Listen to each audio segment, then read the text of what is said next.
Friends, ഇന്ന് നമ്മൾ സിംഹത്തിന്റെയും ചുണ്ടലിയുടെയും കഥ പറയാം. പണ്ട് ഒരു കാട്ടിൽ സിംഹവും ചുണ്ടലിയും സന്തോഷത്തോടെ ജീവിച്ചിരുന്നു. ഒരു ദിവസം ചുണ്ടലി സിംഹത്തിന്റെ മേത്തുകൂടി ചാടി കളിച്ചു. സിംഹത്തിന്റെ ഓരോ സ്ഥലത്തായിരുന്നു ചുണ്ടലിയുടെ മാളം. അത് കാരണം വേഗം വന്ന് കളിക്കാൻ പറ്റി. പക്ഷെ സിംഹരാജാവ് പെട്ടെന്ന് എണീറ്റ് ചുണ്ടലീനെ വന്ന് കൈക്കളിയാക്കി. എന്നിട്ട് പറഞ്ഞു,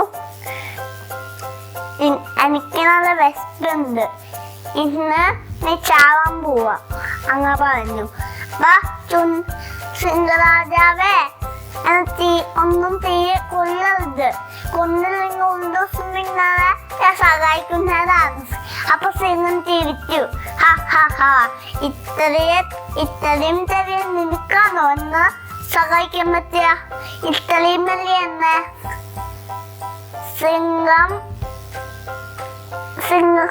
സിംഹത്തിന് ചുണ്ടലിന് ദയ തോന്നി.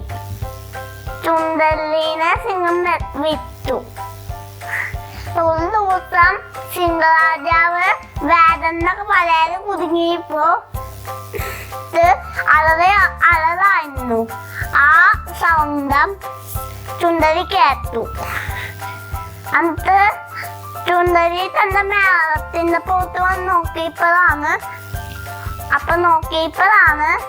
വേദന വലയില് കുടുങ്ങിക്കിടക്കുന്ന സിംഹരാജാവിനെയാണ് കണ്ടത്. ചുണ്ടലി ചുണ്ടലിയുടെ മൂർച്ച പല്ലുകൾ കൊണ്ട് വല കടിച്ചു മുറിച്ച് സിംഹരാജാവിനെ രക്ഷിച്ചു. എന്നിട്ട് ചോദിച്ചു, സിംഹരാജാവേ, നിങ്ങൾക്ക് ഓർമ്മയുണ്ടോ? ഇല്ലയത് പറഞ്ഞു. ഒരു ദിവസം നിങ്ങളുടെ മുതുകിക്കൂടിയൊക്കെ ചാടിക്കളിച്ചത് ഇപ്പോഴേക്ക് ഓർമ്മ വരുന്നെന്ന് പറഞ്ഞു. ഗുണപാഠം: വലിയ ആൾക്കാർക്കും ചെറിയ ആൾക്കാർക്കും ശക്തിയുണ്ട്. അപ്പൊ ചെറിയ ആൾക്കാർക്ക് പറഞ്ഞ് കളിയാക്കാൻ പാടില്ല. അത് ഇഷ്ടപ്പെട്ടെങ്കിൽ ലൈക്ക് ചെയ്യേ. യൂട്യൂബിൽ സബ്സ്ക്രൈബ് ചെയ്യാൻ മറക്കരുത്. Thank you.